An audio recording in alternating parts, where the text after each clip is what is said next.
All right.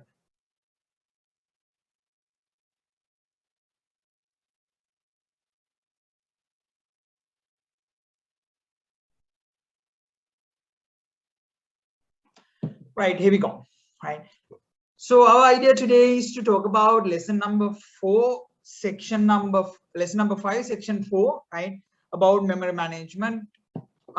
This particular section is often in your exam, right? I would say it's not often, it's always there in the exam, right? A little bit of questions about totaling up to 3 to 6 marks, depending on how the other combinations are going to go, right? So let us discuss this element. And my plan today, I explain you from the very beginning, right? Yes. Thank you, Anuttara. Questions are always welcome. You can use the chat box, and also I will give you time, space, time to time to, ask you questions, whatever the questions you have, right? That time will be given.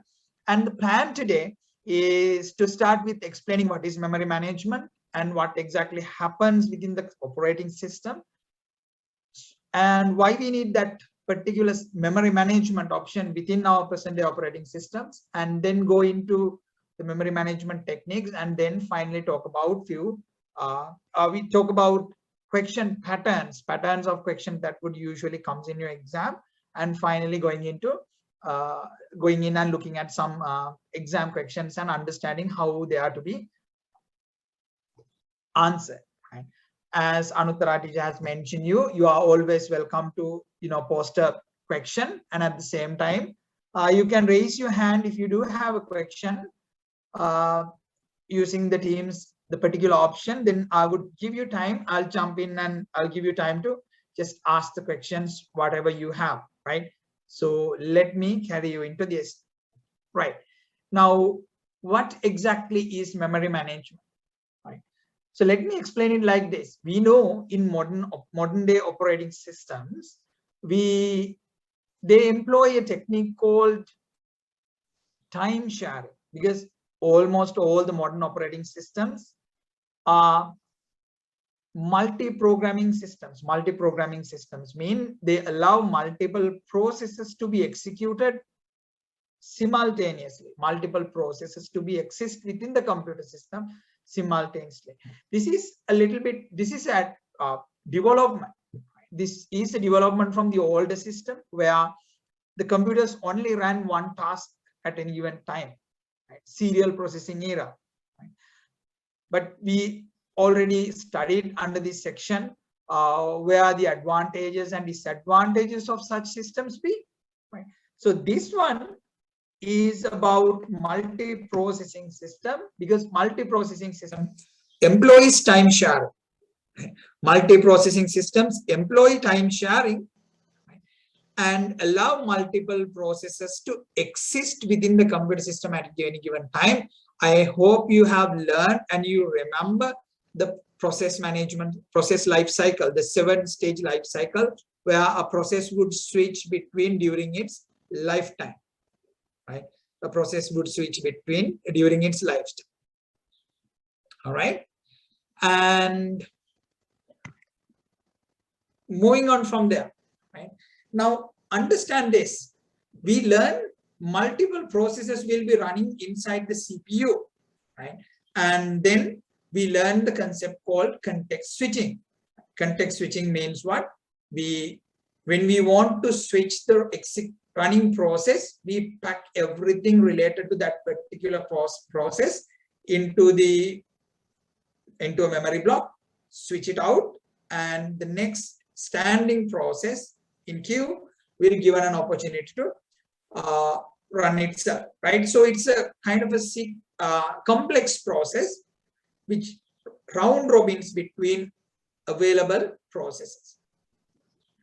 So this switching between processes will not be possible, right? You'll not be able to carry it out unless you have proper memory management. Why? Because when multiple processes run at the same time, right, when multiple processes run within a system at the same time, they compete with each other for resources.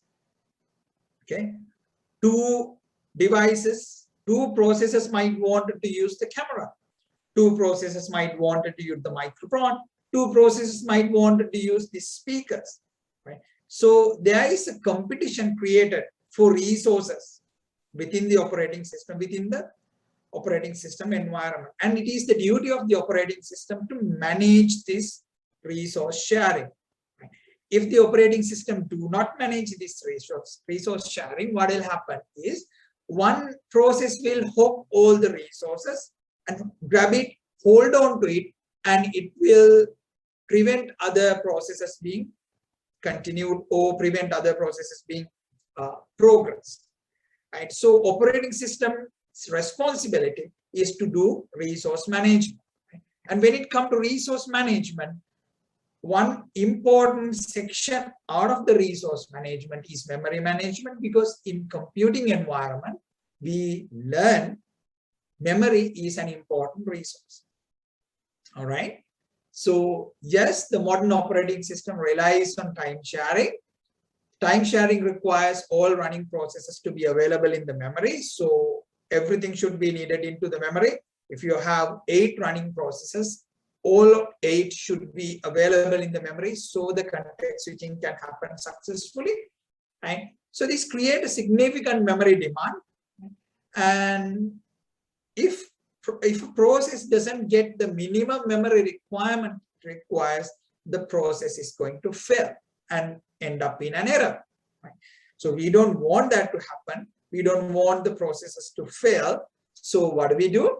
Right? We use memory management. The operating system employs memory management techniques, which uses few strategies to make sure everybody gets the memory requirement it wants, right? So this is, in essence, this is the context and this is the explanation for memory management. I hope you do understand. Before moving into the further slides, let me give you a chance to ask any question related to this memory management thing. Did you understand that? Do you have any question about the memory management and why it is needed? Right? So if you are fixed on this, then we can move on to the next session and we can talk about how the memory management happens. I'll give you a few minutes, 2 minutes. Did you understand it?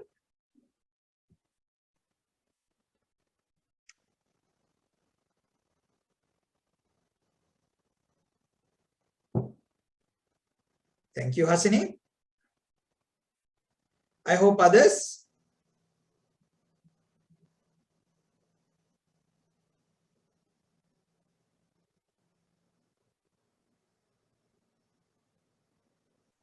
Right, super. Let's move on then. The memory management starts with memory allocation. Memory management starts with memory allocation. Memory allocation is when a process starts, the operating system runs several algorithms to figure out how much of memory is required by this process to successfully execute it. How much of memory required by this per process, given process, so that it would execute without an error. Right? What would be the minimum memory requirement? Right? What would be the comfortable memory requirement? Okay. So the operating system creates multiple benchmarks on this to figure out the minimum memory requirement as well as the average memory requirement. Remember, minimum memory requirement is the benchmark where if you go below that, the process will fail. Right? The average memory requirement is, if you can allocate it, the process will run comfortably and with significantly high performance. If you do not have the average memory requirement, if you are running with the minimum memory requirement, what might happen is the operating system will dynamically do that and this to make spaces. So this process will continue. Right? So it will take sometimes milliseconds for the operating system to make available space on the fly. Right? And that will create a bit of a lag and this process will not perform as it would be in a very memory comfortable environment, right? So memory allocation is done at the start of the process. It is done by the operating system using algorithms it has by figuring out how much memory is required and trying to allocate that exact requirement, right? So at the start of the process, the operating system reserves memory for that process. And that reservation is called the memory allocation. Right. So then we have two different types of memory. When it comes to a computing environment, we do have two different types of memory. We have the physical memory, which is everybody calls it the RAM, random access memory, or the primary memory. Usually in computing environment, all three references refers to one element, right? Which is the RAM or the primary memory or the physical memory, which is an electronic based memory, IC based memory, non-volatile memory. One of the advantage, one of the specification or the specialty of this memory is it's significantly faster than the secondary storage. In modern days, if you think about a RAM card, it can supply about 35 to 50 gigabytes of data any given second to the CPU. That's a huge amount with compared to the secondary storage. A traditional hard drive can about do 280 megabytes per second. An average solid state drive SSD would do about 500 megabytes a second. Okay. A latest generation PCIe based NVMe drive will reach up to 2 gigabytes a second. But even if you compare that 2 gigabytes a second with the memory bandwidth of the primary memory, it's still about 1/20th or about 5% of the capacity. And if you are using multi-channel memory, when you have multiple memory banks, memory cards installed, essentially you have a higher bandwidth. So your primary memory can supply, I would say, hundreds of gigabytes of data in a given second, but your secondary memory can only supply about maximum 2-3 gigabytes per second. Okay, right.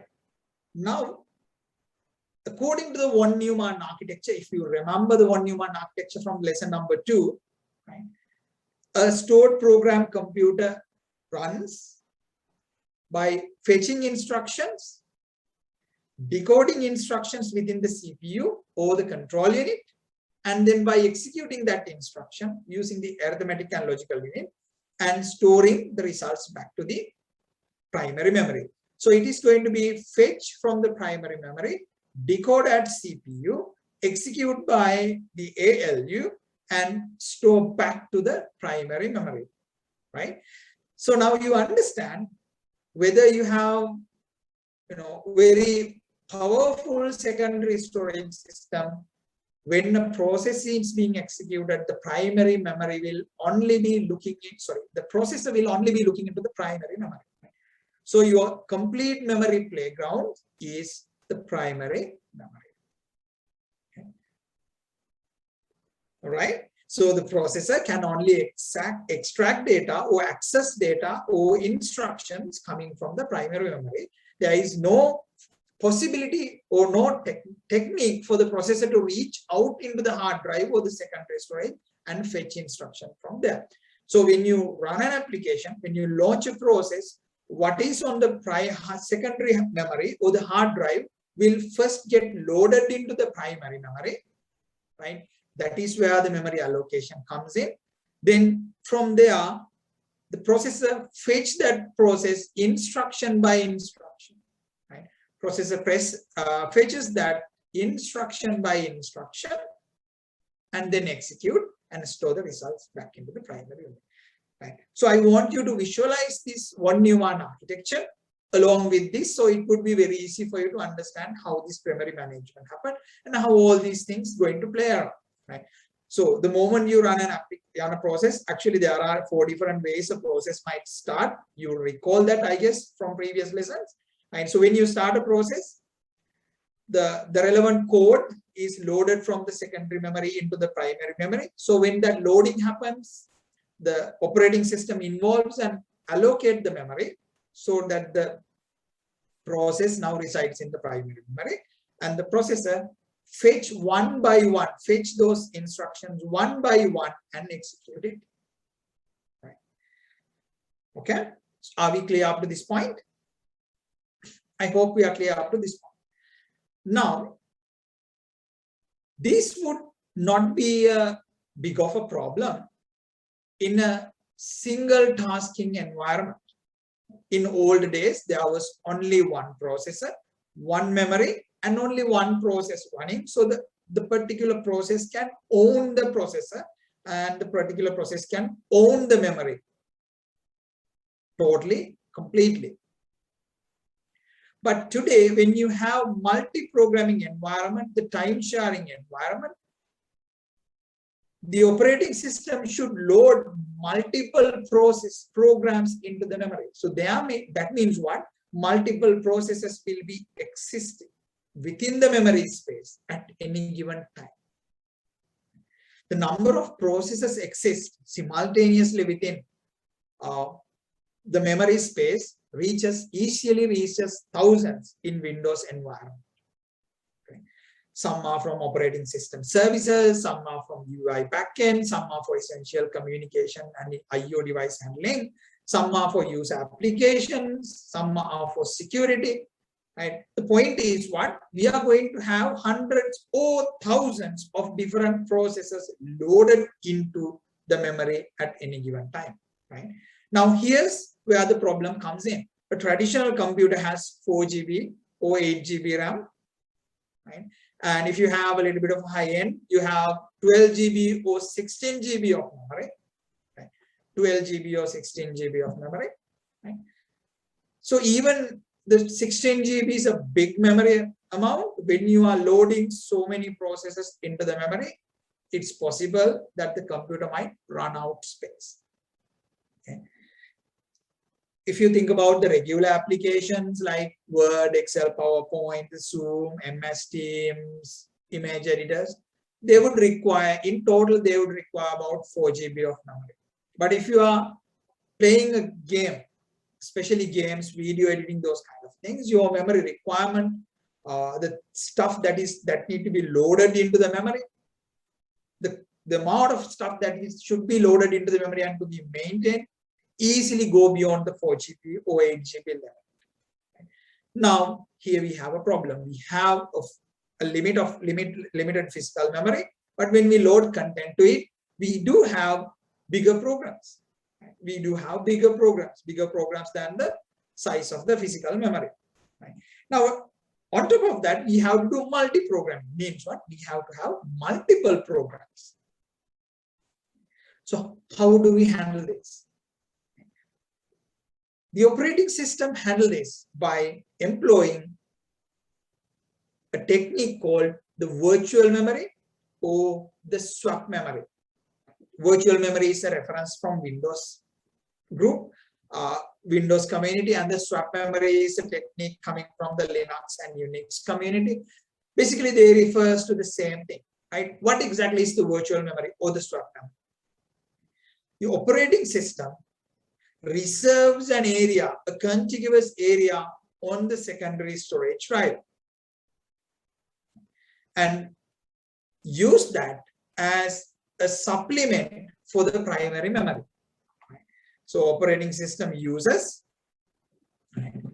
a part of the secondary memory as a supplement to the primary memory. So by doing that, the operating system automatically expands the total memory available, probably double it or triple it as demand. For an example, in Windows environment, your virtual memory is usually 1.5 times your physical memory. Right? Means what? If you have 8 GB RAM, right, the Windows will reserve 12 GB space on the hard drive and use that to supplement the physical memory. But again, understand this, even though this reservation is made, the processor still can't directly reach into this section. Okay. So, one, virtual memory or swap memory is an extension to the primary memory maintained on secondary storage. 2, even though it works as a primary memory, it uses the same structure, it uses the same addressing, it uses the same manipulation, even though processor cannot access it directly. So processor can only access the primary memory. Okay. But you can use it to, have stuff loaded there, right? Okay, so that is the swap memory. Look at the image we have on the slide, right? So you have the virtual addresses and you have the physical addresses and you have the secondary memory. So you have the RAM, right? And you have the swap memory, right? So we maintain content in both of the locations. Right? We maintain content in both of the locations. Right? So when you look at it, it looks like your computer has what? 20 GB of RAM, because 8 GB from primary, 12 GB from second swap memory, altogether 20 GB. So any application would comfortably run on. Right? So you solve the first problem. Right? Memory not enough problem can be solved using this virtual memory or swap memory technique. Right? But the key thing is still the processor cannot access it directly, and 2, it still resides within the secondary storage, which is at least I would say at least 40 to 50 times slower than the primary memory. So fetching something directly from the swap memory is going to be a very slow process, and that will hinder the process execution and will slow down the computer. So we solved the space problem, but now we have another problem. Why? Because it's slow. Right. So did you get did you understand the concept of virtual memory and why we have a virtual memory? How it works? If you look into the Windows operating system, right, in your C drive, you will see a file called a system file, a hidden file called page file sys, right? So the page file sys is the reservation made on the hard drive to contain the virtual memory. Okay, it appears like a regular file, but internally it's formatted just the way the RAM is formatted. Inside the file, there is a separate data storage format. It's a memory stack. All right, so moving on. We have the context of switching. Right? Now what happens? Now we know when we are running out of memory, the operating system can repurpose some area, some part of the secondary memory. Operating system can repurpose a part of the secondary memory, right, to use as an extension of the RAM to prevent application from crashing due to low amount of memory. But that's good. But our problem is what? Our problem, the processor cannot reach into this extension. So what do? Right? We do a neat trick. We say we load the first elements of the application onto the physical memory and let the processor start working with that. Okay, we load the first few elements, first few blocks of data from the process into the physical memory and let the operating system, so let the processor execute them. Okay, so the operating system will start from the top and keep on executing the instruction, pushing the process further. Right. Now, as soon as some instructions being executed, some instructions are done executed, the operating system from the background, they take it off from the physical memory, push it to the swap memory, and fetch some instruction which has not been executed yet and push it into the place which is now vacant. All right. So what do? You do the swapping. You have blocks of code. You let let the processor execute the first block. As soon as the processor is done with the first block, the processor moves into the second block. While the processor is working on the second block, the operating system from the background take the first block, put into the virtual memory, and fetch a block from the virtual memory, next in line from the virtual memory, and put it into the place of the first block. So when the processor continues to the edge of the physical memory, all it has to do is it has to cycle back to the beginning. There are fresh content. So the operating system in the background swap in and swap out blocks of code between the primary memory and the secondary memory, allowing processor to fetch everything directly from the primary memory. So this gives the speed, performance, right? And we can continue our process without breaking the one Newman cycle, right? Let me summarize this. Processor only access codes or instructions from the primary memory. So from behind, the operating system swap already executed instructions with the to be executed instructions on the secondary memory, right? So it's a kind of like a block swap game running in the background, making sure the processor will have all the blocks, all the fragments of the application or the process available in the main memory or the primary memory when it needed. All right, kids, did you understand the concept of swapping? Did you get the idea of swapping? I'll spare out 1-2 minutes for questions. It is really important that you understand the concept of swapping before moving forward.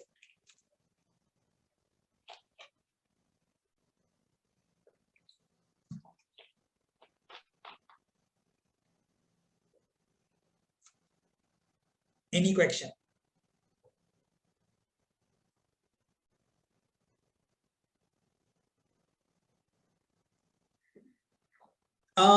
No, this is not exactly context switching. Context switching is right. Let me explain context switching. In what happens in context switching? In context switching, your processor, the registers containing the data about ongoing running process will be packed into a data structure and pushed into the main memory.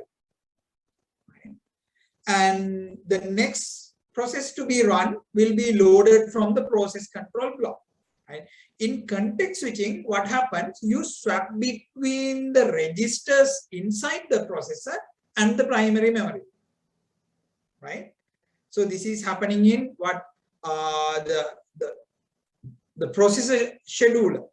Right? This is done by the processor scheduler. All right. Context switching is about swapping between running applications, running processes. But this is swapping between the primary memory and the virtual memory to make sure the processor has the necessary components available on the primary memory when it is needed.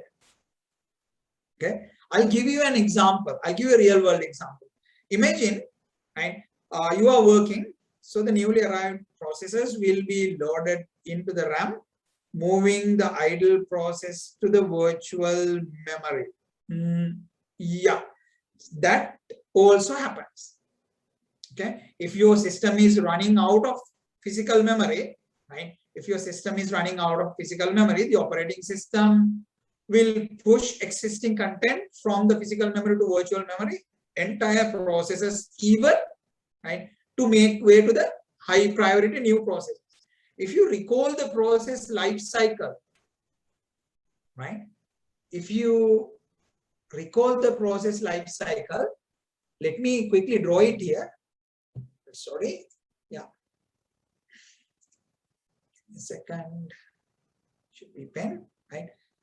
If you recall the process life cycle, right? We draw it like this, if you remember, right?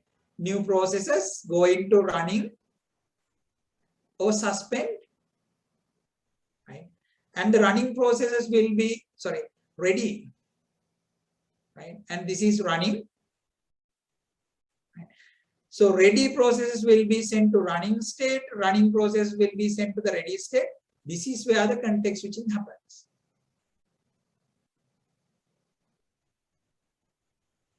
Right? Controlling the degree of multi-programming over there. Right? Okay. Now, if you recall this, we have suspend state and the block suspend state.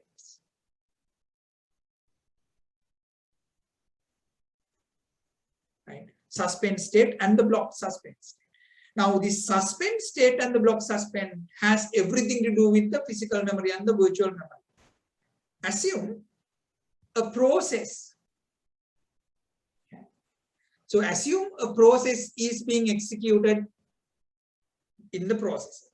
Means what? That process, the instructions relevant to that process is now exist within the primary memory. If a process is existing, its instruction set is on the primary memory, right? And the user or the operating system want to start a new process, right? The user or the operating system want to start a new process which has a higher priority, right? But to put that new process, the operating system could not find enough empty space on the RAM, right? Now we are into this conundrum. There is a high priority process. We should run that, but we don't have enough RAM physical memory available. So what the operating system would do, it would push some of the low priority application, low priority processes, which is on the ready state. Right? Push their memory blocks into the virtual memory and clear out the physical memory to make space for the priority process. Now, when you when you push their memory blocks, the previously occupied memory blocks into the virtual memory, now the processor can't directly access them. So that particular process is pushed into the suspend state, right? So processes which are on suspend state usually have their memory blocks, memory pages pushed toward the virtual memory. Right? So when the priority task is over and you have memory freed up, the operating system will swap those blocks back into the primary memory, bringing this suspended process back into the ready state, so it will get a processor slot to be executed. Right? So yes, this has something to do with context switching. This has something to do with making space on the RAM, right? But I guess now you understand how all these things fit together. Hasini, did you get this?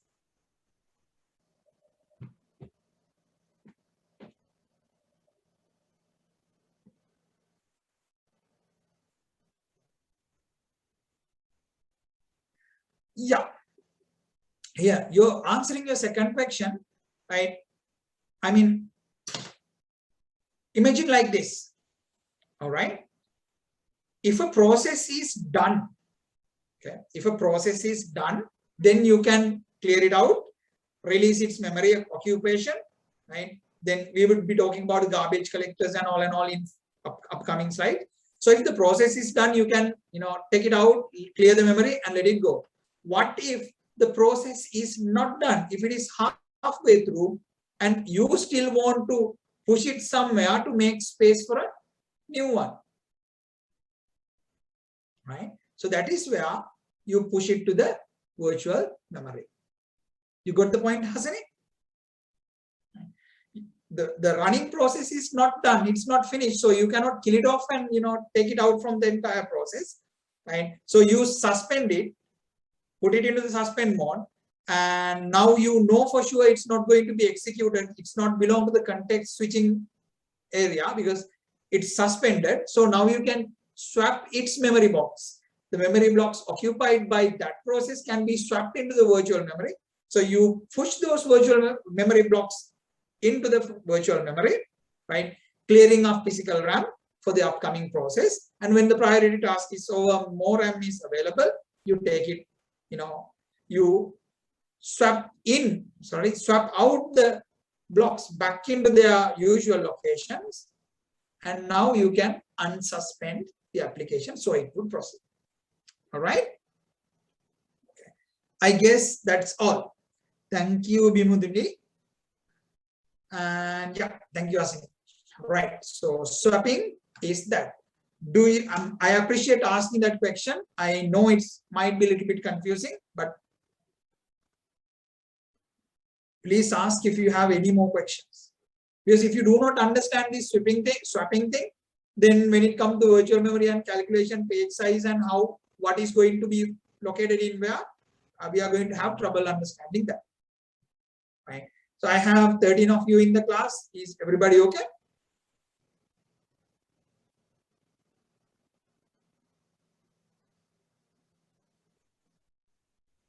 Right. Okay. So let's move on. Okay. Now, right.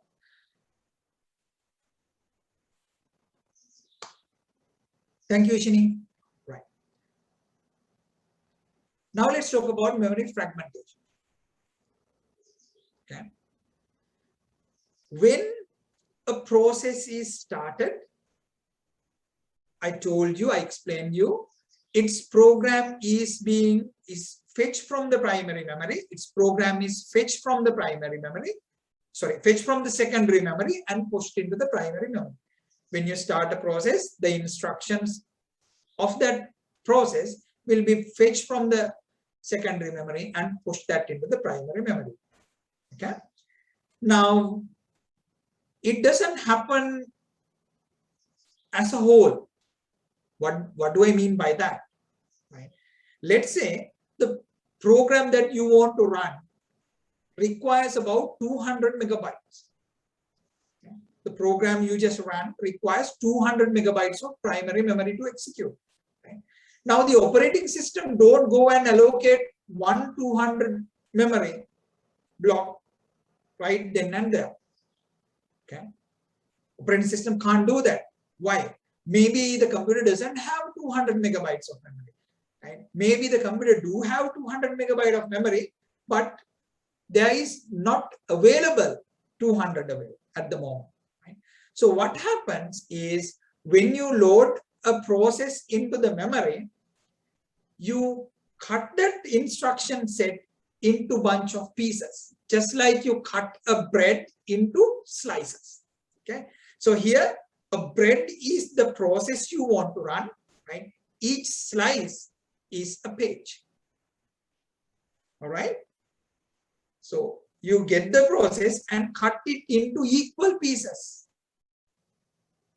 And then you put that into the main memory. So inside the primary memory, you maintain this block structure. Right? Each block is called a frame. Right? Frames do have fixed size. All right. Frames do have fixed size. Right? So let's say you got your 200 megabyte program, right? And if your memory is maintaining 1 megabyte frame size, what do? You cut that 200 megabyte process into 201 megabyte memory slots, memory pages, right? So we call them memory pages and load them into the primary memory, right? So load them into the primary memory. Right? Are we clear? You can easily understand this with respect to the file allocation table on the hard drive, right? When you are storing a large file, what happens? The file is cut into pieces and they get stored in different sectors as available, right? And the operating system, the hard drive maintains something called the file allocation table, so that when it's needed, it can locate the different places where they are.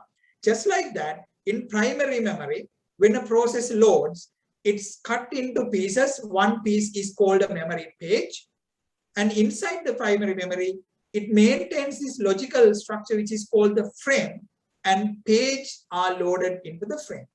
Right? By definition, right? By definition, there is an interesting question. Swaire, thank you very much for asking that question. Let me hold that question for next few slides and I will come back and answer. All right. So when a process loads, let's say you run a game, it requires 200 megabytes of memory, and according to your computer's processor definition and the structure, memory is maintained as 1 megabyte frames, right? So it means what? If you have a 4 gigabyte memory, you have 4096 memory frames, right? Okay, so then you can calculate the frame size. If you know the size of a frame and if you know the size of the RAM, right? Divide the size of the RAM by the number of the size of the frames, you get the number of frames, right? And when you load it, now the process is cut into pages and each page is loaded into available processor memory pages. Now, here's the interesting happen. If you do have, now for this particular example, you have 200 pages. If the operating system could find 200 contiguous empty frames, it would load it there. But what happened if you could not find 200 places next to each other? Then the operating system will allocate randomly, right? Operating system will put one page over here, another page over that frame, another page over this frame, right? So it will fill into different locations. And just like the file allocation table in the hard drive, the operating system maintains something called the page table within the primary memory. Right? The page table contains where exactly are the pages. All right. So now I go back to the questions asked by Swaire. Does this fragmentation happen in both the primary memory and the secondary memory? Of course. Right? Yes. Fragmentation happens in both. Right? Because every time you want to cut into pieces and arrange, put them into the relevant blocks, fragmentation is going to happen. But the thing is what? Unlike the secondary memory, the fragmentation on the primary memory does not slow the system. Why? There is no seek time between memory frames, right? In the hard drive, there is a seek time, right? Okay, if you recall the seek time, I hope you remember the seek time. In the hard drive, there is something called the seek time. It is the seek time which leads the fragmentation into a performance disaster. But in the primary memory, there is no seek time. The fetching and storing happen using the memory addresses. So it doesn't matter where the component are, right? It doesn't matter where the page exactly is. Access time will not change, so therefore the performance will not be affected. All right, but memory wastage might happen. All right, so I'll come to that. So classic symptoms of memory fragmentation that you try to allocate large block and you can't, even though you appear to have enough memory, right? So let's say you want to push that 200 megabyte process into the primary memory, right? But in the primary memory, there is no single place where you have 200 megabyte contiguous space. But when you look at it, it has several hundred megabytes of empty space, but no place has 200 megabytes contiguously. So then if you are looking into contiguous allocation, you can't do it, right? You can't do it. Even though the free memory is there, you don't have it. Okay. So this is the fragmentation. Okay. The operating system will tell you not enough memory. So when it comes to primary memory, you have two different fragmentations. Internal fragmentation. Right? I have a simple example for you. Right? I'll come to that. Earlier I told you, right? The physical memory is divided into logical blocks we call frames, and the frames do have fixed size. Okay. What if the frame is 1 megabyte and the process you want to run only requires 200 kilobytes? Then what would happen? You push that process into a frame, you push that page into the frame, and it will only occupy one part of the memory, right? But you cannot use the remaining space for another to load another page. So you are looking at space wasting, right? So we call it the internal fragmentation. I have a simple example for you, right? Say you want to have 2 apples, you want to eat 2 apples. You go to the supermarket to buy 2 apples, but the supermarket has packed boxes of apples and they have 3 in it. So you ask for 2 and you get 3, and 1 is wasted, right? So internal fragmentation is what? The process asks for a specific amount of memory, but because of the frame size, the operating system will allocate more than that, leaving to dead space or the waste space, right? So you have a nice visualization over there, right? Okay. Right. Do you understand the fragmentation and the internal fragmentation context? Any question? It's 3:07, right? I want to little bit of hurry up.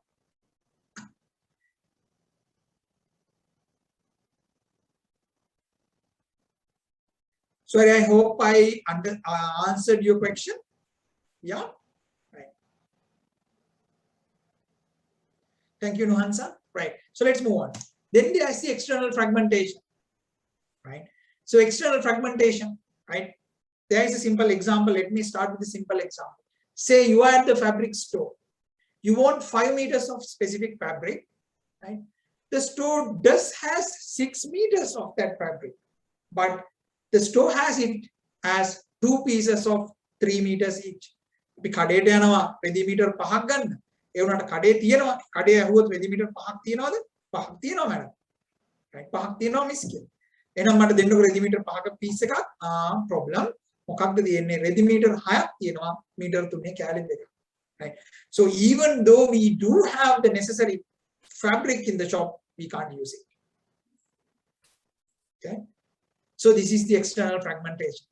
When you look at the memory, you have free memory available, but you don't have enough contiguous space to put the new process in, so the new process fails. Right? You do have the memory, but you don't have enough memory as contiguous space. So when you try to put a new process, it doesn't have enough space and it fails.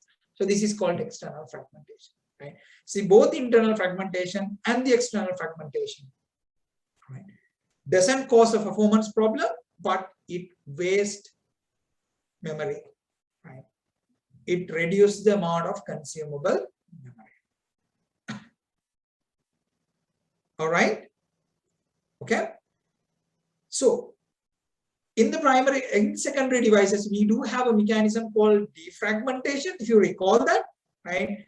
What do we do? What happens during the defragmentation? The operating system realigns blocks or the sectors in the sequential manner, right? Right? So try its best to do a contiguous allocation. So like that, in primary memory, you have the compacting, right? In compacting, right, the memory fragments or pages located in multiple, non-contiguous locations are brought together into one sequence. Right?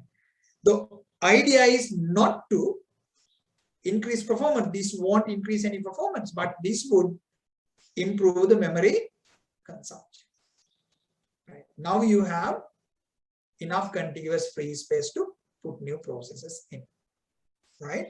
So this is called compacting. Compacting followed by something called the garbage collection. Right? So garbage collection is another operating system function that you need to understand. Right? What happens when processes runs? They create variables, store temporary data in different memory frames. Right? And due to problems in programming, the weaknesses in the programming environment, sometimes the process might be executed.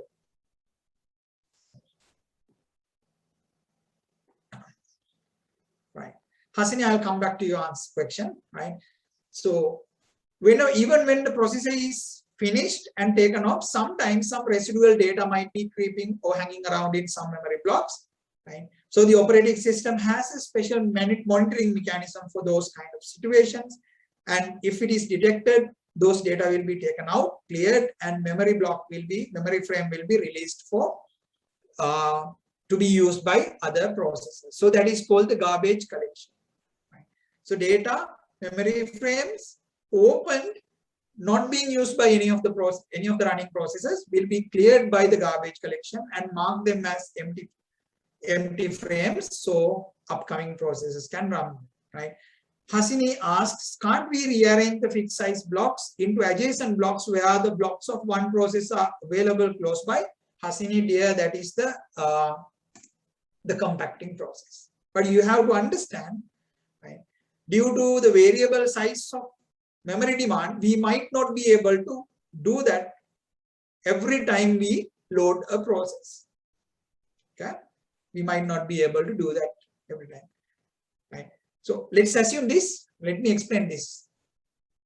Okay, here. So let's say we have a memory. So this is our memory. Right? So we load, the operating system loads the first process contiguously into the memory. So this is P1, right? Then the operating system loads the process 2. Right after that, this is P2, right? And then it loads another process. Let's call it P3,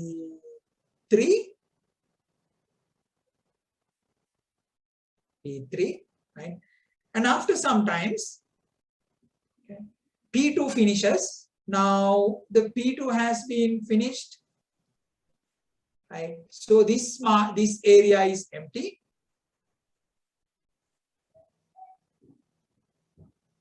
Right? So this area is clear. Right? This area is clear. Now the operating system wants to load P4. P4 wants this much of memory. But if you combine the size of this free area and this free area, you can load P4. Right? But because this was allocated to the second process before and the second process has gone now that memory is unoccupied. Now you are looking at external fragmentation where, yes, the Redikade Prashne Abosara. Okay? Redikade Prashne Abosara. So this is where your answer comes as. Yes, the operating system does the contiguous allocation, but when a process executes, that area is cleared by the operating system, right? So then it becomes an empty place, right? So unless otherwise you do compacting, right, and move this P3 here and make contiguous space available for the next process, then your empty memory slots, memory frames are everywhere, which is fragmentation, external fragmentation.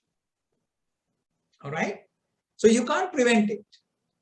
Okay, you can't prevent it. I hope I clear that out. Right. So then another important one is the process protection. Right. So what is meant by the process protection is the operating system gives exclusive access to memory frames to processes. So when a memory frame is allocated to a specific process, right, other processes will not be allowed to read that memory frame. Right. What happens if you allow it? Then the data protected by that process will be able to read and written by the other processes. So you will be able to read important things like passwords and etc.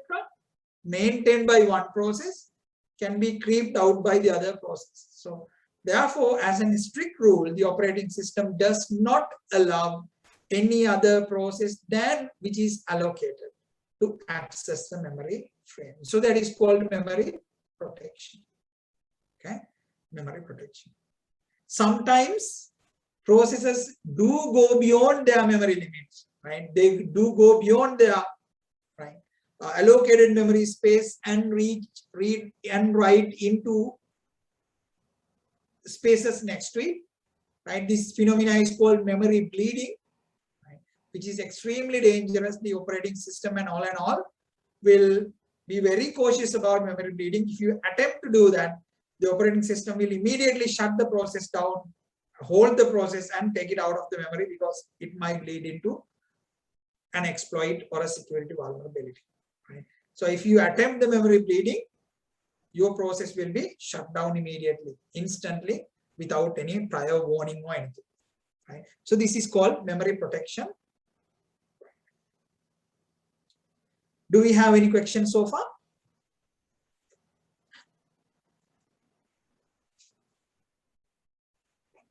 I'll spare a minute here.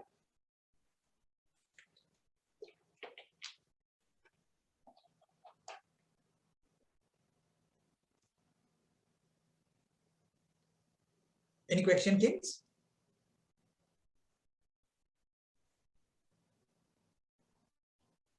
Okay, did you all understood the memory, the memory fragmentation, memory compacting, garbage collection, and process protection? These are all important features of memory management done by the operating system associated with the memory management. It is the responsibility of the operating system to carry those things out. Are we good to go? Shall I proceed?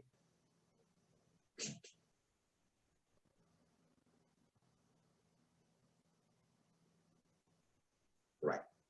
Thank you. So then comes into paging, right? So this thing I explained earlier, right? In paging method, the main memory is divided into small fixed size blocks of physical memory, which is called frames. The size of a frame should be kept the same as that of a page to have maximum utilization of the main memory, right? So let me explain that. When you load the process, you take the process, cut it into pages, right? Cut into a sequence of pieces. We call one of those a page. The primary memory is split into logical units, we call frames, right? And the size of a frame is always equal to the size of a page. So the page can be loaded into a frame, right?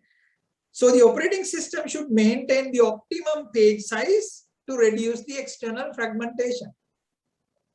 All right. So what happened if your page size is, if your frame size is long, very large, right? Let's say 5 megabyte, 4 megabyte, right?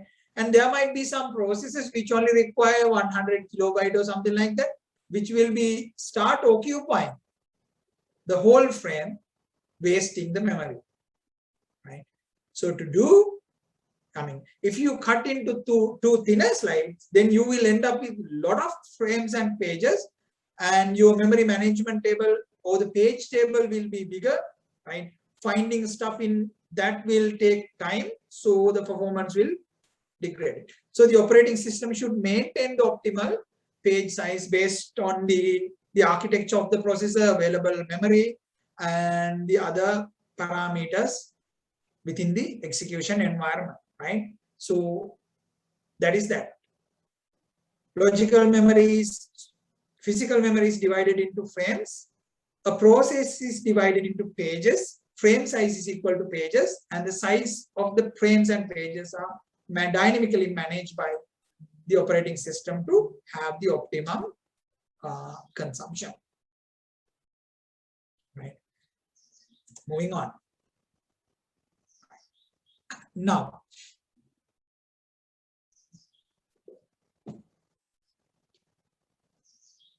I hope we are clear up to this point. Here we come to the hard part. Okay, here we come to the hard. So John von Neumann presented the von Neumann architecture in 1940s. Right? Back then, all the computers were single processor computers, serial execution computers. So he didn't have any idea about the possible multi-programming scenario. So the von Neumann cycle, fetch, decode, execution cycle, was introduced into a sequential processing era, right? Now in that era, the idea was what? Only one process will be available in the memory at any given time, because only one program will be run, right? So the first instruction of that process is loaded into the memory address 0. Second instruction goes into memory address 1. Third instruction goes into memory address 2. Fourth goes to memory address 3. And likewise, the memory fills in with the instructions, right? And then the program counter start from 0, fetch the first the zeroth memory address, fetch it, decode it, and execute. The program counter increases, right? Fetch the next memory address, decode it, and execute. Then the next one, right? Like that, from 0, it will move on sequentially. Okay. So the programmer, when you write a program, right, when you compile a program, the programmer and the program assumes this is the only program, or this is the only process which is running at this point in time, right? This is coming from the older days, right? We didn't change it because we didn't want to change it, right?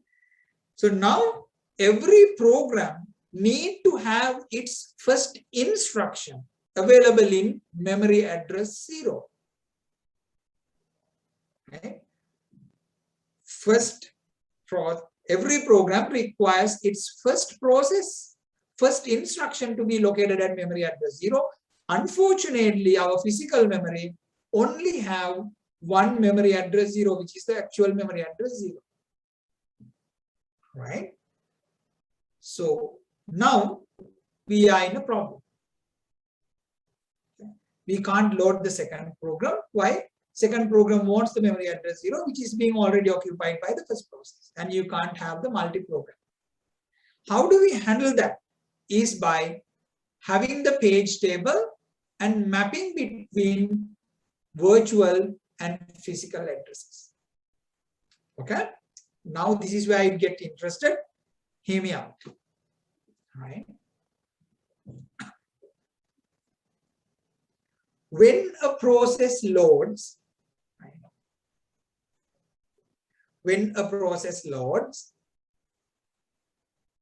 the operating system allocates space in the memory.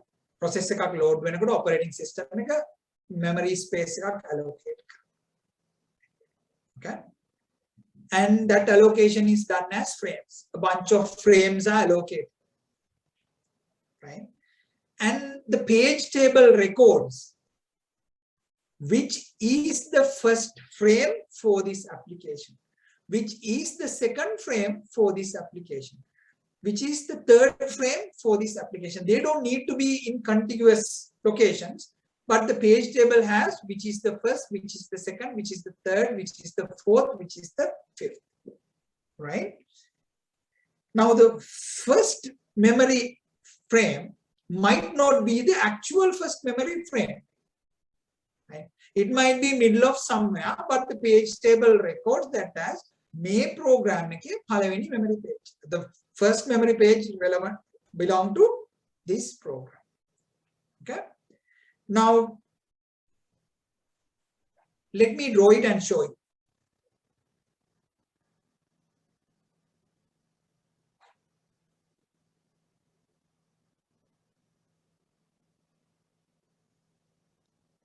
Right? So let me quickly show it. Oh, come on.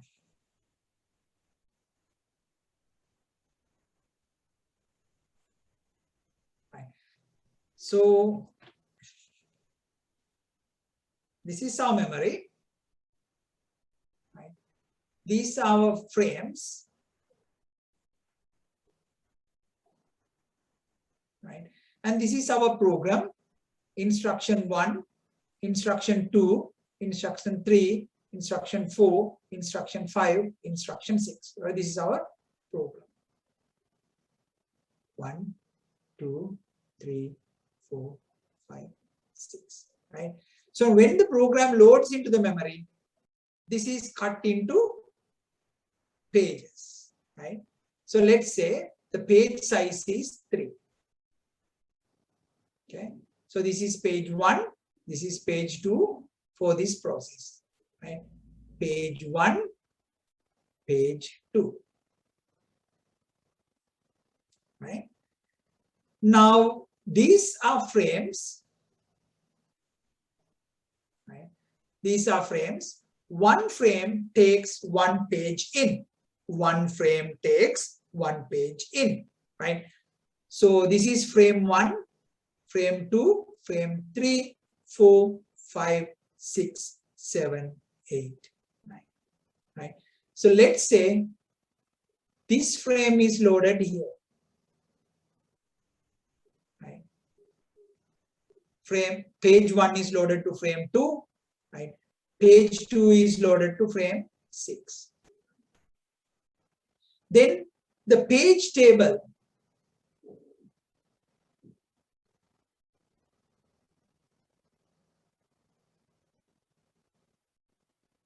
right, maintains, okay, page table maintains the page, right, and the offset, right? The page and the offset. For an example, right, so here 3 instructions, right? Because why? The size of this is 3 instructions. එතකොට ඔන්න 3ක් එනවා. එතකොට මේ frame එකට 3ක් load වෙනවා. Right? A frame එකට page එකක් ගියා නම් ඒක ඇතුළේ instructions 3ක්. 3යි. එතකොට මෙතන 6යි. මේක 9 වෙනි place එක. මේක 12 වෙනි place එක. 15 වෙනි place එක. 18 වෙනි place එක. 21 වෙනි place එක. 24 වෙනි place එක. 27 වෙනි place එක. 30 වෙනි place එක. Okay. So that is the offset, right?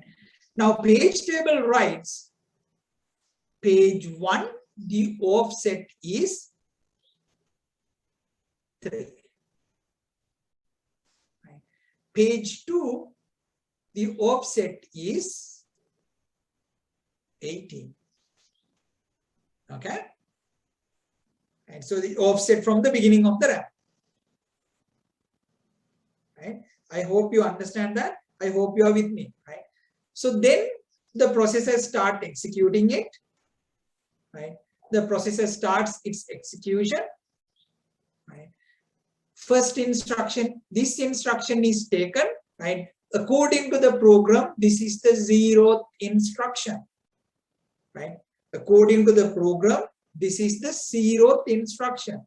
But when you look into the memory, right? But when you look into the memory, it's not in the 0th place, right? It is on the, right, this 3rd place, right? Second block එකේ මෙතන 0යි මෙතන 3යි ඔය විදිහට 6යි 9යි 12යි 15යි sorry 18යි 21යි 24යි.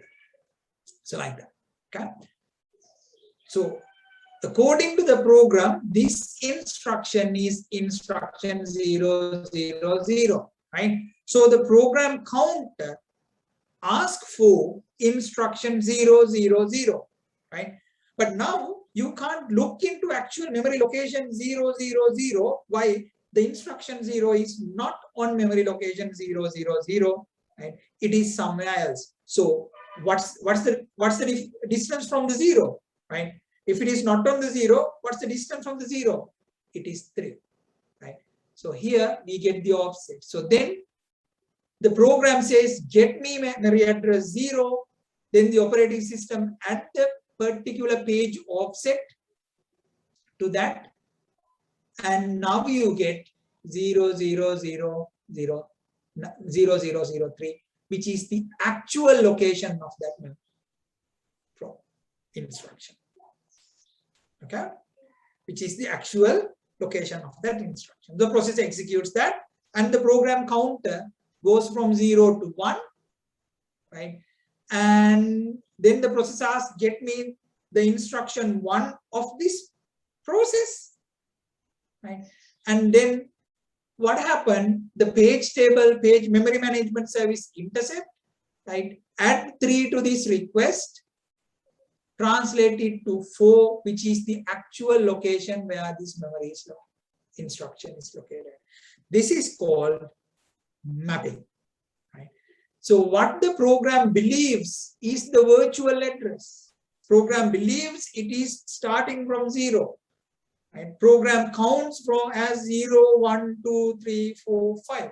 But in real world, those are not in those locations. Those are in distance locations because of the memory fragmentation and memory allocation. So the operating system need to translate the memory address asked by the program into the actual memory address where it is. So the memory address which the program believes is the logical address, right? The memory address where the instruction actually located at is the physical address.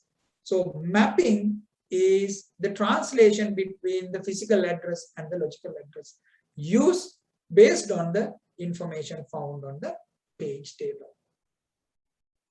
Right. Did you understand it? Did you understand what is logical memory and why we have it? What is physical memory and why we have it? And what is mapping? And the role of page table in mapping. Do you understand it?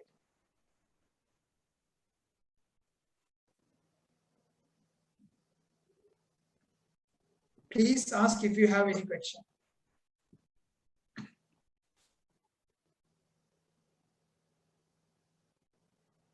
Anyone? Okay, raise your hand if you do understand this. Because this is a bit of a complex thinking, and I want you to really understand this.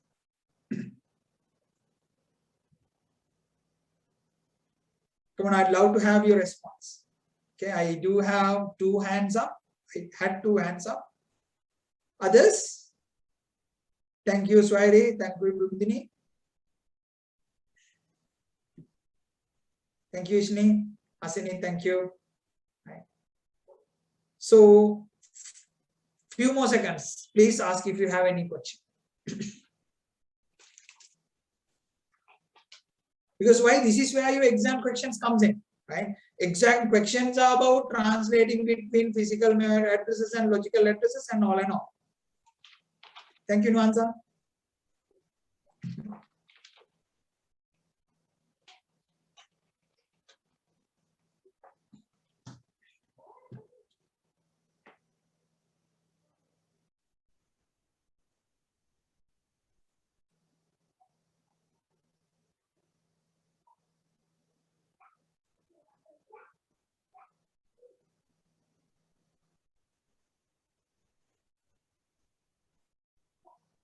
All right.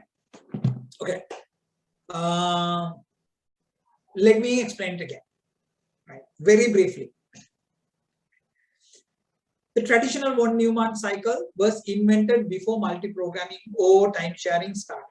So the von Neumann cycle assumes there is only one process at any given time. Right. And the programs are written in such a way, the first instruction is loaded into memory address 0, second instruction is at memory address 1, third instruction at memory address 2, and the component inside the microprocessor, which is called the program counter, works as a serial counter and count from 0, 1, 2, 3, 4, 5, 6, instructing to, prompting the RAM to send the next instruction in. So when during the execution, the processor asks for instruction 0, instruction 1, instruction 2, instruction 3, instruction 4, instruction 5, right? So if you let that happen, instruction 0 refers to the first memory address available, instruction 1 refers to the second memory address available, right? It will always start reading from the beginning of the memory. But since we have multiple processes running, processes might be located in different locations, different menus in the memory, right? So the first instruction of a process, a specific process, may not be located in the memory address 0. Right? The first instruction of the specific process may not be located in the memory address 0. Right? So therefore, when the process asks, give me 0, right, the operating system need to translate this logical 0 into the location which is actually located at. Right? So that is done using the page table. Right? Page table has the page number and the offset. Offset tells you where this page is located as a distance from the 0th memory address. Okay. So everything according to this example, everything on page 1 is 3 memory addresses away from the 0. So may page එක ඇතුලේ 0 කියලා කිව්වොත් ඇත්ත එකේ 3. මේ page එක ඇතුලේ 1 කියලා කිව්වොත් ඇත්ත එකේ 4. ඇයි මේ page එකම locate වෙලා තින්නේ 0 එකෙන් 3ක් ඈතින්. එතකොට page එක ඇතුලේ ඉන්න කෙනෙක් අනේ මට දෙවෙනියා දෙන්නකෝ කියලා කිව්වොත් ඇත්තටම මෙයා refer කරන්නේ මොකක්ද? එයා ඉල්ලන්නේ දෙවෙනියා. නමුත් දෙවෙනියා ඉන්නේ දෙවෙනි තැන නෙමෙයි. දෙවෙනියා ඉන්නේ ඒ page එකේ දෙවෙනි තැන. ඒ page එකේ දෙවෙනි තැන තියෙන්නේ කොහෙද? බිංදුවේ ඉඳලා 3ක් ඉස්සරහට ගියපුවම. So බිංදුවේ ඉඳලා 3ක් ගියපුවම page එක පටන් ගන්නවා. ඒ page එකේ දෙවෙනි තැන. So 3යි 2යි 5යි actual memory එකේ 5th place එක ගැන තමයි මේ කියන්නේ. Right? So the addressing used by the process is the logical addressing. It always start from 0 and go down. Right? Where the instruction is actually located at is the physical address. Right? So there is an offset. That offset is located in the page table. Right? So when the process asks for an instruction, the operating system intercept. Right? මට දෙවෙනි instruction එක යවන්න කියලා කිව්වා operating system එකේ පැත්තට පැනලා කියනවා ඕ දෙවෙනි එක කියන්නේ පොඩ්ඩක් ඉන්න ඔයා ඉන්නේ 8 වෙනි තැන.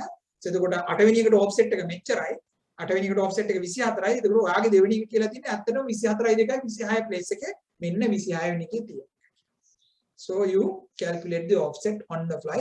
That is called memory mapping. Right? So mapping happens between the physical memory and the logical memory. Logical memory is the numbering sequence, instruction sequence maintained inside the process. Physical memory is the address sequence maintained by the memory. Right? Translation is done by the memory management unit using the page table. I hope you understood it.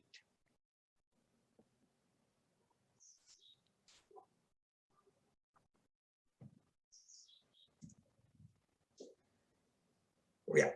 Thank you, Swari. So let's move on, right? So now we have the logical addresses, physical addresses, and the page table and the mapping, right? CPU asks by logical address, but we have to translate into the physical address to find its actual physical location, right? So then the page table, right? I just explained you the page table involves here, right?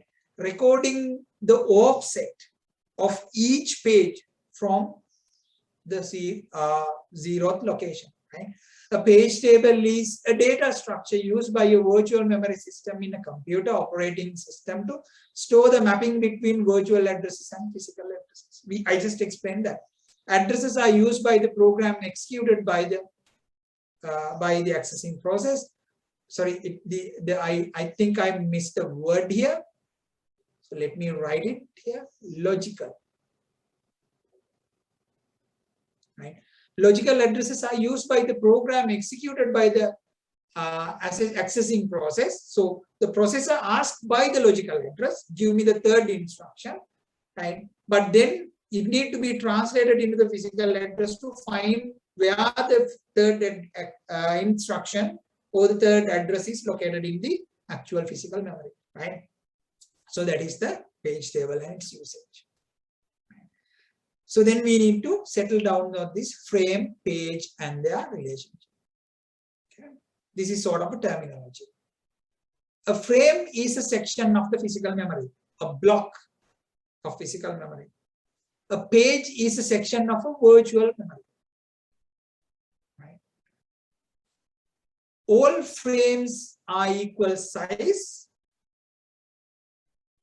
all pages are equal in size and they are equal in size.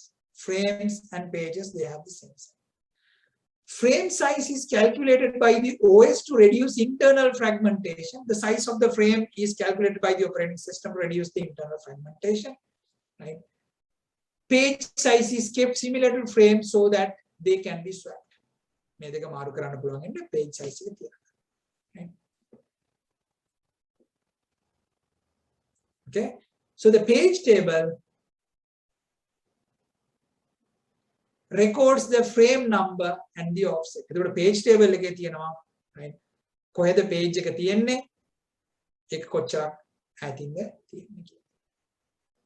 okay. So this part I just explained.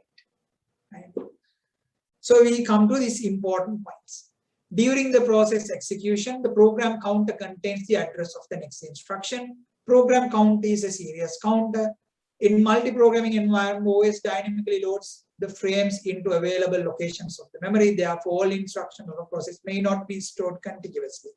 The page table and the memory management module work together to translate logical addresses provided by the program to physical addresses using the offset of each page. Right.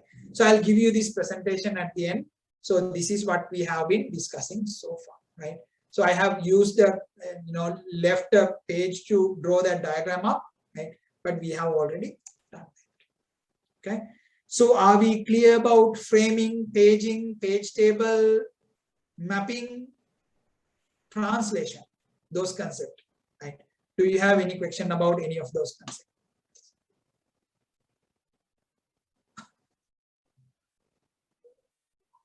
Or are we clear? I hope by now you should understand what is a frame, what is a page, what is the relationship, how do you define the page size, frame size, right? What is logical memory, what is physical memory, what is page table, and what is the role of the page table, right? And how do we map between the physical and logical memory? So that is what we have been discussing so far. That is the theoretical part. Question round. I'll give you 1 minute to ask your questions.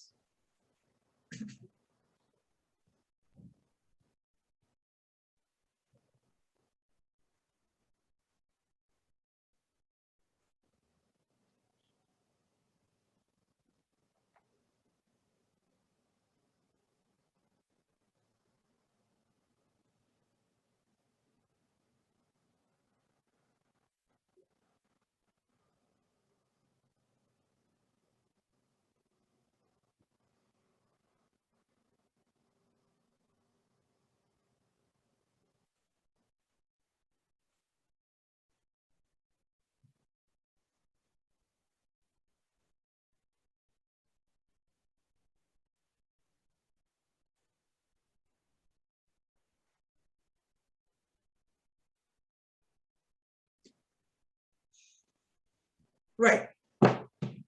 Are we clear? Any question? Right. So let me proceed. Right. So then we have the concept of, we have to learn about the addressable memory. Right. Okay. The physical memory exists in units, which is often known as memory cell. And physical memory memory cells. Right. This is just like a hotel consists of rooms, right? Hotel like rooms physical memory memory cells. Right. Then each memory cell has a bit pattern, an address which the CPU used to address that memory cell. So each memory cell has a bit pattern which we call the memory address. So the CPU call by it and get it. So this is the physical address we are referring to. Right. So like each room in the hotel has a room number and we refer to that room by the number. So if you go into a hotel, right? So they refer to the rooms by the room number. Right? The width of the address bus determines the maximum number of addresses. We know within a process environment, we have different buses. We have the data bus, which carries the data. We have the control bus, which carries the control signal. And we have the address bus, which carries the addresses around, right? So the size of the address bus determines the bit length. In turn, it determines how many addresses available In turn, it determines how many memory cells can be read and written. Right? Example, a 16-bit address bus creates 2 to the power 16 or 65,536 addresses. Okay. So the point is no matter how many memory cells available, the CPU can only access one Smith memory address. Right?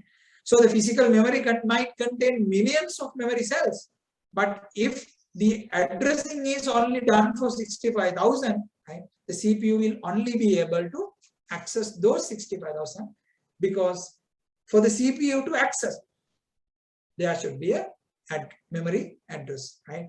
Room number එකක් නැති room එකක් hotel එක අපිට කතා කරලා කියන්න බෑ අර කියලා කියන්න බෑනේ.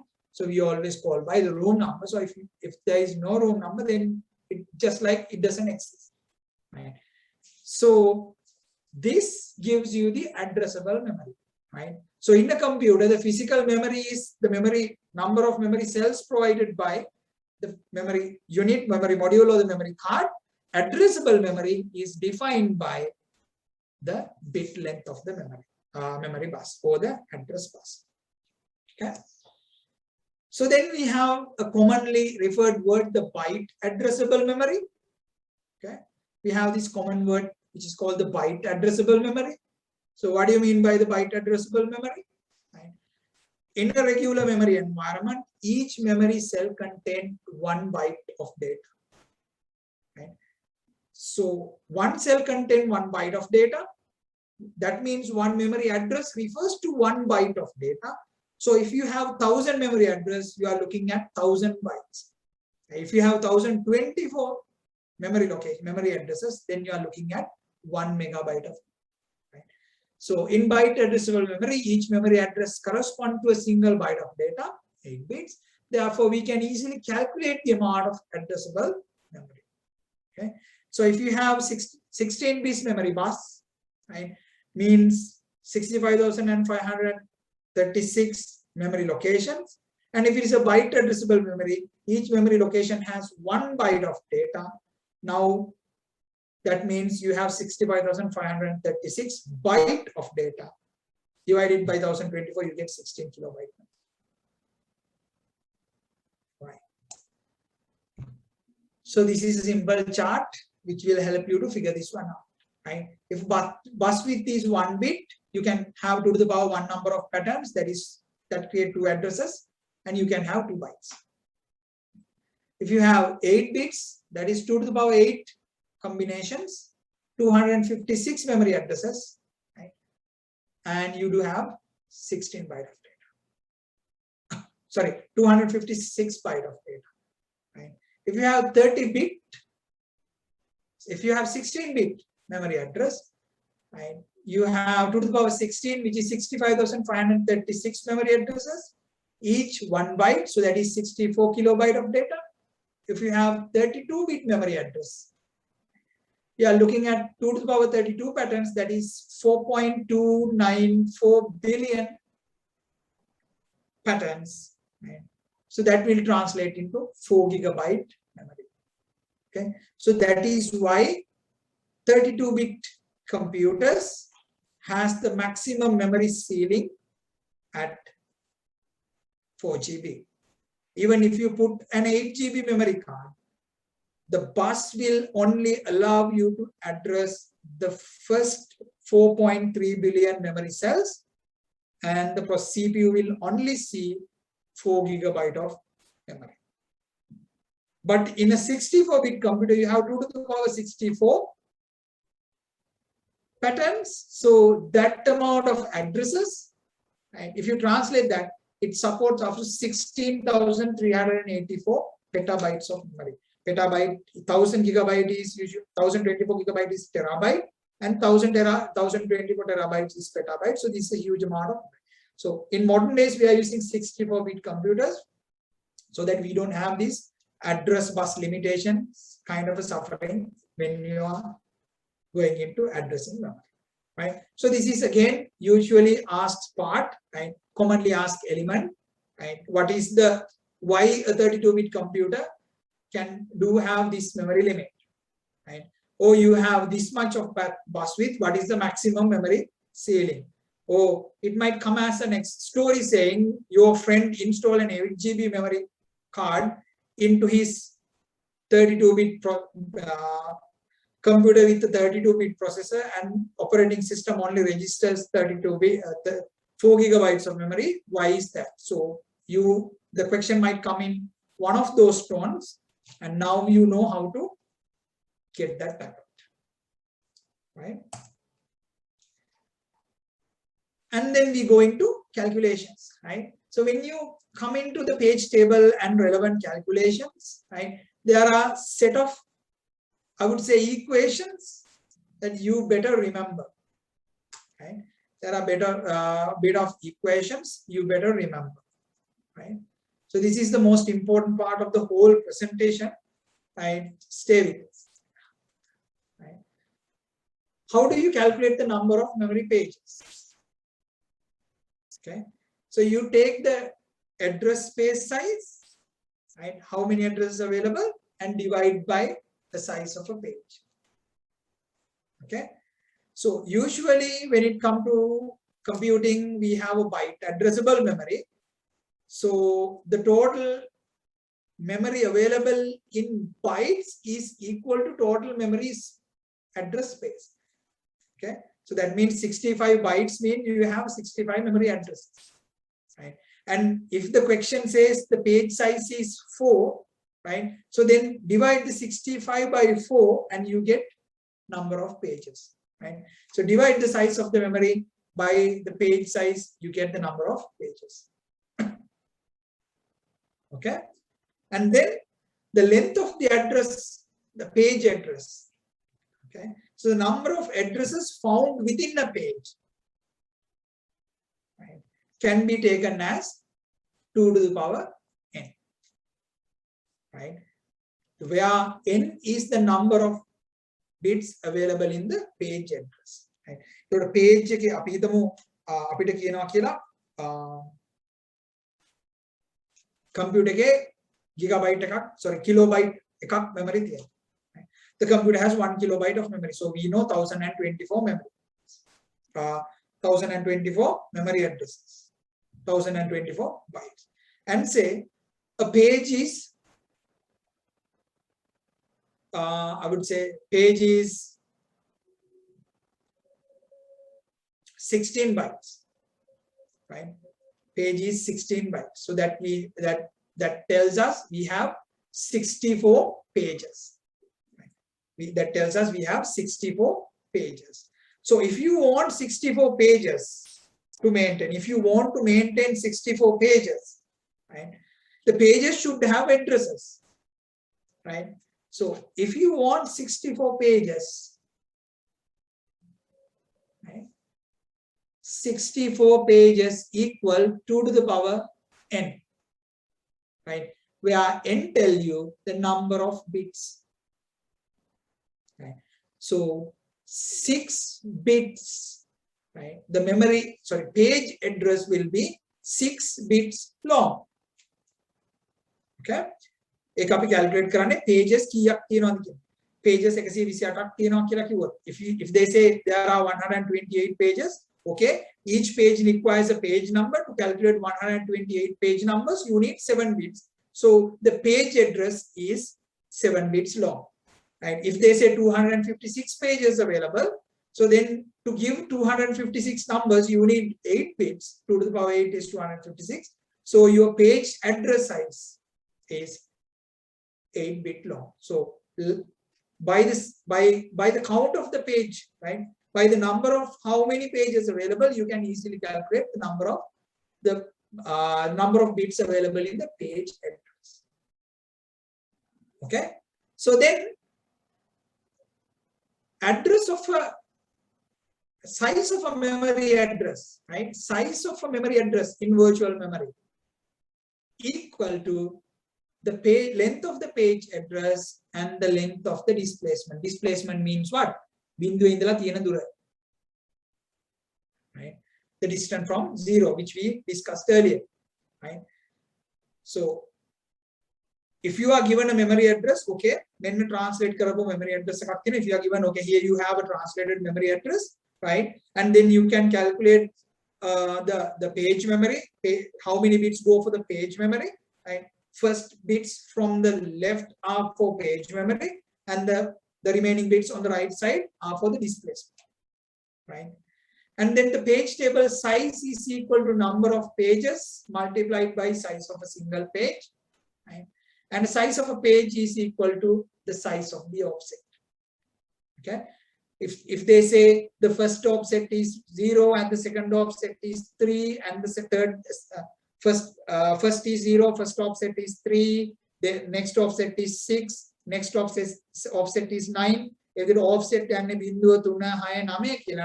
we know between two offsets we have 3, so that is the size of a page. All right. So let's look into possible correction patterns. Right. So let's look into some of the possible correction patterns which might come in the exam. Right. Look at this question. In a processor with 18-bit memory address, okay, the memory address bit is given. Now you can calculate how many memory addresses available, right? So 2 to the power 18 would be the number of memory addresses. So that would be about 256 kilobytes, right? Assuming it's a byte addressable memory. මම මේක ලියන්නම් මෙතන ඔයගොල්ලන්ට බලා ගන්න මම කරපු calculation එක. Number of addresses equals 2 to the power 18, which is equal to 2 to the power 16 is 65,536, which is 64 kilobyte, and 19 would be 17 would be double 128, 18 would be double of that, 256 kilobyte, assuming byte addressable memory. So this computer can support maximum 256 kilobyte, right? And the 6 bits are used for the page addressing. So we have a 6-bit page address, right? So 6-bit page address means 2 to the power 6 of number of pages, right? So we know 2 to the power 6 is how much? That is 64. Yeah, 2 to the power 6 is 64 pages, right? Now you have the total memory of the computer. You have how many pages available. Let's divide these two, right? And 256 divided by 64, we get 4, right? So this is the size of a page, right? Size එක 256යි. ඒක ඇතුලේ pages 64ක් තියෙනවා. එහෙනම් එක page එකක් 64ක් byte 4ක් වෙන්න ඕනේ, right? So one page should have the size of 4. Earlier we learned page size is equal to the offset, right? So calculate the offset length, that is 4. It is equal to page size, right? So total bits 16, page width 16, address length, page length plus offset. So here you get the offset, right? Offset bit length is 12.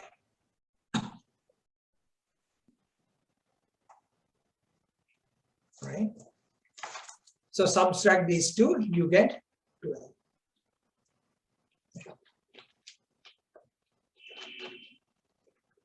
Right.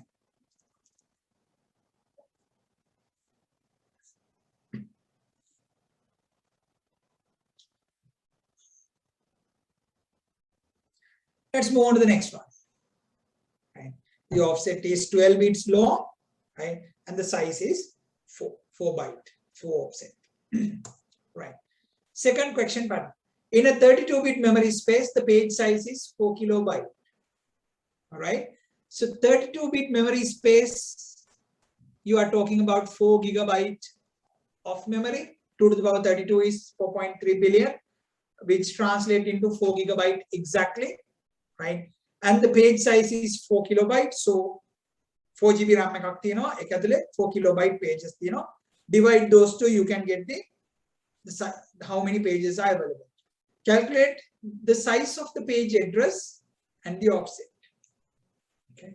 size of the page is equal to the size of the offset. Therefore, 4 kilobyte is 2096 byte, which is equal to 2 to the power 12. Right? 12 bits for the page address. 12 bits for the page address. Then 32 minus 12 is 20, so 20 bits for offset. Right? So this is how it is taken. Size of the page equals to size of the offset. Therefore, 4 kilobyte is equal to 4096 bytes. Right? Here it says the page size is 4 kilobyte. Right? So 4 kilobyte is, inside the 4 kilobyte you have 4096 bytes.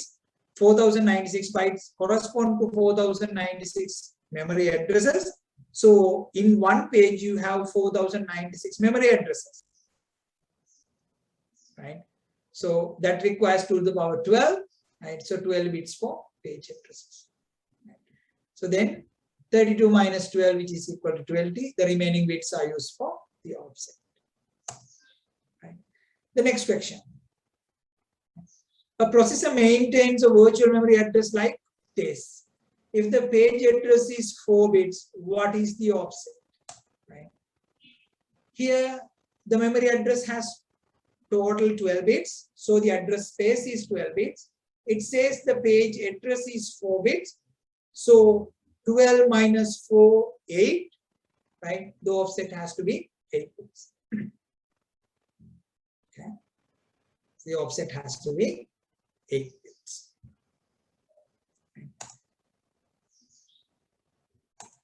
Next one. A system maintains 1 gigabyte addressable physical memory. Calculates the bit width of its address part. On a gigabyte, RAM. The system says it has 1 gigabyte of RAM. Right? To hold 1 gigabyte of RAM, what is the address bit requires? Assuming this is a byte addressable memory. Right? So 1 GB byte addressable memory will have one cell for each memory byte. Therefore, we will have 1 into 1024 into 1024 into 1024 bytes equal to 2 to the power 30 bytes. So the address bus be 30 bits. All right. So this is how we get these things done. Right. So do we have any questions so far? Do we have any questions? If no, let's go into some past paper questions, right? So this one is coming from 2012, 2019. If you do have the past paper, you can check it out, right? Assume a 32 kilobyte program is run on a computer having 32 kilobyte of physical memory. The page size of the system is 4 kilobyte. The page table of this process at a particular time is shown in the table, right? So they have given the page table. Good. Notes. Only a few selected fields for each page table entries, so right? So page table like a sampurnama pennalana keep a pen. The frame number is indicated in binary. Fine. The virtual address on page 0 are from 0 to 4095 and page 1 are from 4096 to 8191, right? So that is how the page, the memory addresses are grouped, right? It says it has the page size is 4 kilobytes, so that is 4096 bytes. So 1 byte is addressable, it's a byte addressable memory. So inside that you should have 4000, inside one page you do have 4096 memory addresses. Right. The present absent bit indicates the validity of the entity. If this bit is 1, the entry is valid and can be used. If this bit is 0, then the relevant virtual page is not in the physical memory. Probably it has been pushed into the virtual memory. Right. Assume this program requires accessing the virtual address 8200, which physical address it will get transformed to, right? Very straightforward question. It says 32-bit program is loaded into 32-bit physical memory. So that means in that computer, you don't have more than one, right? So the whole thing is occupied by one program, right? So that means from memory address 0 to the last memory address, the program exists sequentially, right? So the 8200 logical address is equal to 8200 physical address. Okay, we don't have to have, because why? The physical address and logical matrices will map to each other because there is only one program and it occupies the entire RAM. At that situation, the physical and memory addresses become one and the same, right? So all you have to do is convert this into binary and you will get the physical memory address, right? So then write down one advantage that the use of page table brings respect to the program sizes. Okay, when you have page tables, you can cut processes into pages and swap them out into physical memory and logical memory, allowing a computer to run a larger program than the size of the physical memory, right? So supplementing this computer with let's say another 64 kilobyte of virtual memory, the computer can easily run 90 kilobyte program, even though the physical memory is just 32, right? So the answer would be, it allows you to run bigger programs than the size of the physical memory. And the third one, give one reason as to why a particular page of the process could be absent in the physical memory. Few reasons. One, maybe it is not loaded yet. Okay, the process is still being loaded, so it's not loaded yet, so the page is empty. Right? Or then, right, maybe it has been evicted, right, cleared out, or it has been swapped to the virtual memory, right? Not loaded so far, it has been taken out for whatever the reason by the memory management module, or it has been swapped out with the virtual memory, right? So these three are the questions. The address can be converted directly into binary because 32 kilobyte process occupying 32 kilobyte RAM means it's there. It's the only thing, it occupies the entire thing. So physical and logical addresses are same. Right? Paging allows swapping between physical memory and virtual memory, allowing programs that are much larger than the physical memory be executed. 3, it has been swapped to virtual memory. It has been evicted or discarded, or it has not been loaded yet. Past paper question 2020. Assume that we have a computer that can use 16-bit virtual addresses from 0 up to 64K. Fair enough. 16-bit means 2 to the power 16, which creates 65,536 addresses, which is 64K. Assume further that this computer has only 32 kilobytes of physical memory and that the page size of the computer is 4 kilobytes. Okay, so here you have 16-bit address bus allowing you up to 64 kilobyte of memory, but the memory chip or the memory card only has 32 in it, right? But even in this case, you can calculate the bus length, the bus width, the page size, offset based on the memory bit, the address bit width, right? So you have to base your calculation on 16-bit, even though the memory only fills up to half, right? So the above 16-bit virtual address is made up of the bits of the page number followed by offset bits. How many bits in the address are required to store a page number in this computer, right? So you do the usual calculation, right? So we do this number of pages, right? 64 kilobyte memory, 4 kilobyte RAM, 16 pages. The number of page addresses required is 16, which is 2 to the power 4, and therefore 4 bits are required for page address, right? So in this 16-bit memory, first 4 bits represent page number, and the remaining 12 bits gives you the offset.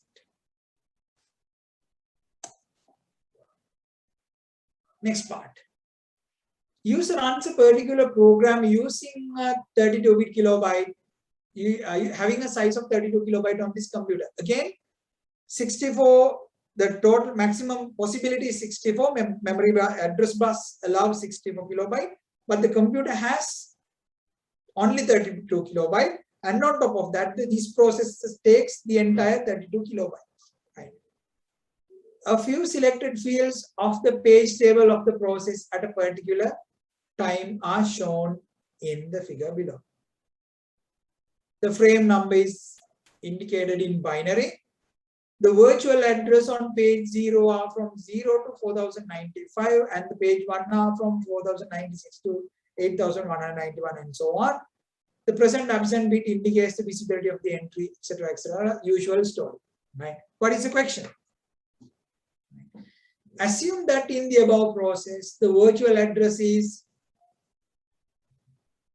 this. Sorry, I need to draw straight line. Okay, this. The above virtual address is mapped into physical address of this. Okay, so menna me virtual address එක menna me physical address එකට map වෙලා තියෙනවලු y කියලා. Okay. Earlier we learned this computer has 4-bit page address. Right. So therefore, in this memory address, the first 4 bits refers to the page. Right. So this is page 3. Okay. So this one tells you the instruction is in page 3 and the offset is 2.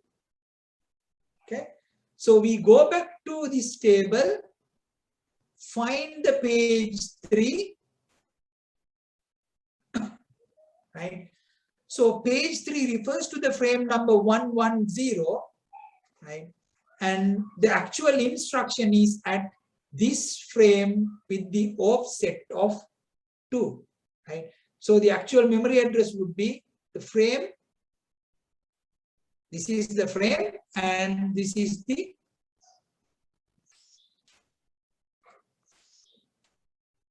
should be 1.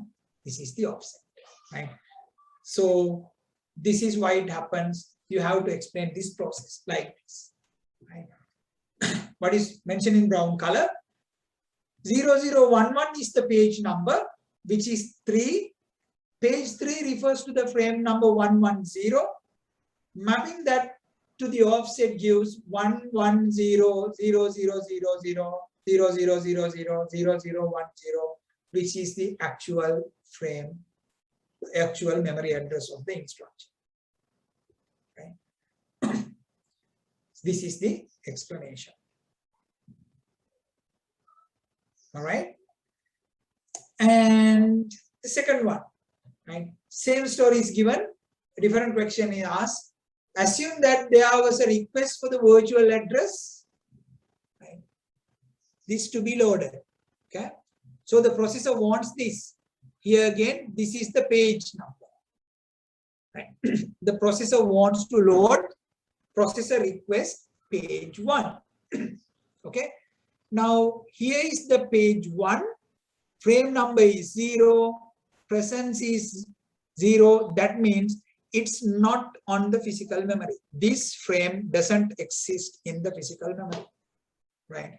So if it doesn't exist in the physical memory, it should be in the virtual memory. Now the operating system should clear something out from the physical memory. Push something into the virtual memory and swap in the relevant page. Okay. Okay. Right. So we got this far. Due to the set of tasks that the operating system initiated to fulfill the request, the present absent bit of the page number 6 on the above page has been changed from 1 to 0. Means what? During the swapping process, this page present absent has been changed to 0. Right? That only tells you one thing. The operating system pushed this page out of the frame into the virtual memory. Right? the operating system push this page out of the frame into the virtual memory and make space. Okay. Now, if the operating system cleared this one, that only tells you one thing: the newly loaded frame is going to be located into this page. Newly loaded page is going to be located in this one. What is the likely 15-bit physical address that the virtual address, this one, will be mapped to?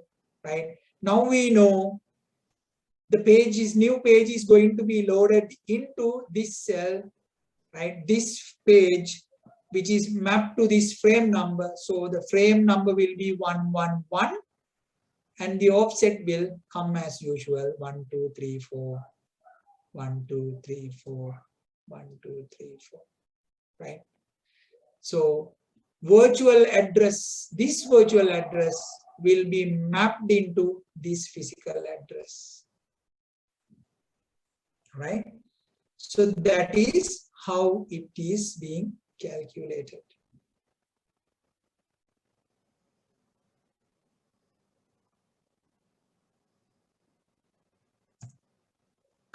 Right. So here I have written a little bit of an example. 1100, page 6, present bit change to 0 means the operating system push the page from the frame to the virtual memory to make space. It does so to make space to incoming page, so the incoming page will go there, right? So then based on that, you calculate the frame number, put the frame number of page, the relevant page number there, and then put the offset, and you get your answer like I did, right? So all right, kids, so this is what can happen in this section, right? We talk about what is memory management, why it is important, right? What is internal and external fragmentation, what is physical memory, logical addressing, and what is physical addressing, and what is mapping, and the role of page table, right? And we did look into some possible question patterns on how to calculate these numbers, and we went through 2 past paper year questions, right? So that's what I do have on this. That's pretty much covers everything on the syllabus and the teaching. Should you have any more questions, I can spare some time for you. Go ahead.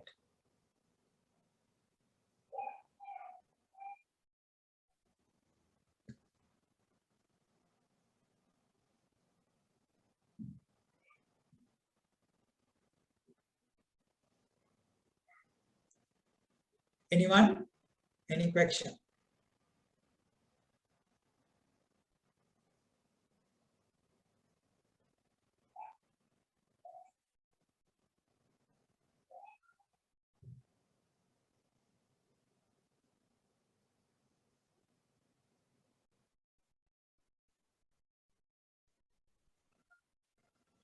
Okay, am I audible? Can you hear me?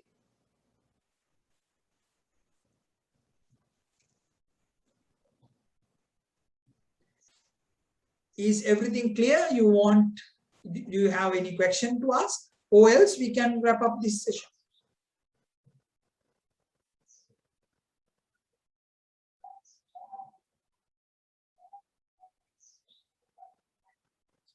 Thank you, Swairi. Anyone else has any? Thank you, Bimdule.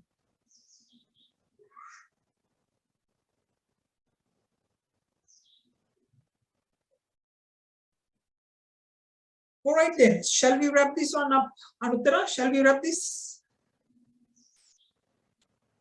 Thank you, Nuhansa. All right.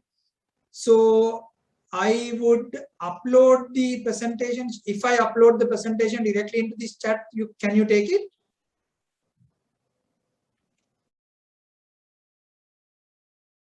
Right.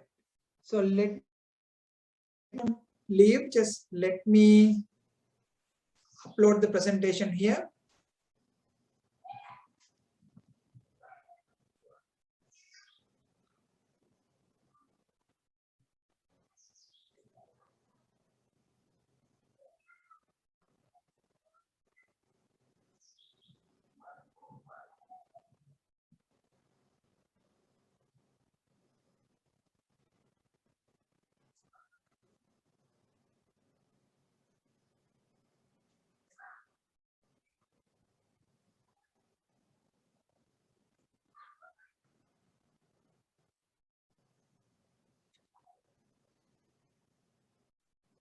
right? So for me to send the presentation, I will have to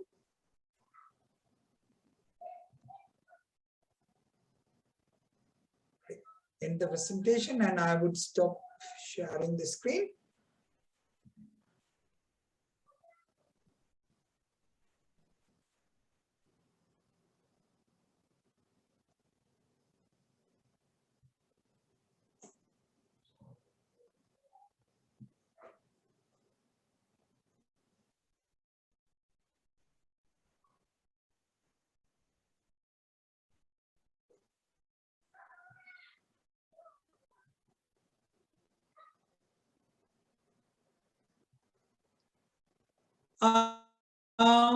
Yes. Okay, I can share with the email address if you do send me.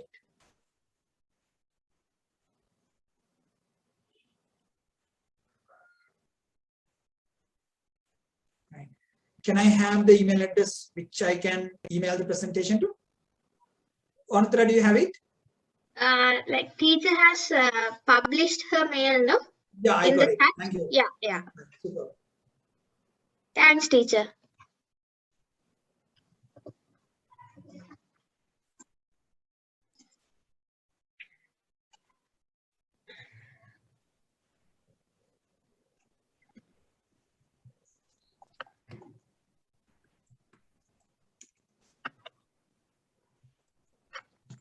Presentation from